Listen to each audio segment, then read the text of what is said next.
Hello everyone. For those of you guys I haven't met yet or been introduced to, my name is Shanika Hampton.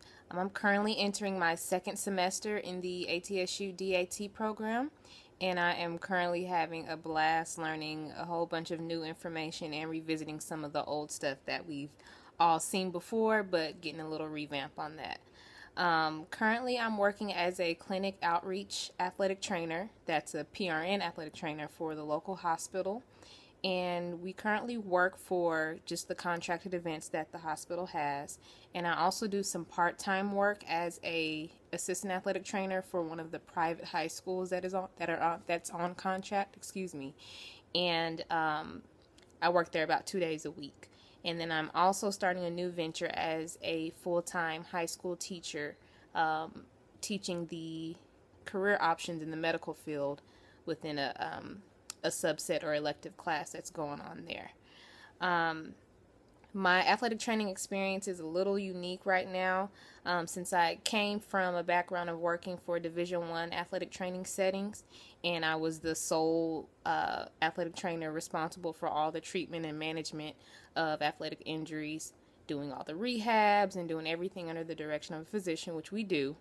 But now I'm transitioned into doing more contracted first responder type care work, where I very rarely see the patients that we treat more than once.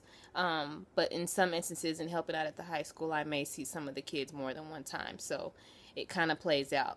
But with that experience being so unique now at the moment, it makes it a little bit difficult in my eyes to use evidence-based practice, only because I'm looking strictly from the aspect of using just the research that's geared toward making my practice a little bit better.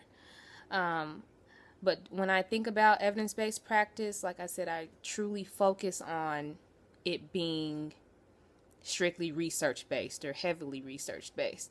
But I tend to forget about the aspects of the clinical expertise and the patient's values, beliefs, and goals, and incorporating that into my practice. Being that I have very limited resources where I work at, it makes it a little difficult to really expand on the way that I want to and treat the athletes who I deal with the way that I want to.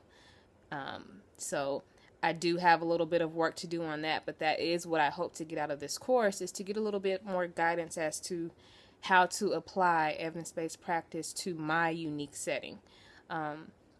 When I say that I don't use it, it doesn't mean that I don't use it per se. I do use my patients' values and goals, and we share everything together to come to a conclusion on what we want to do for their treatment.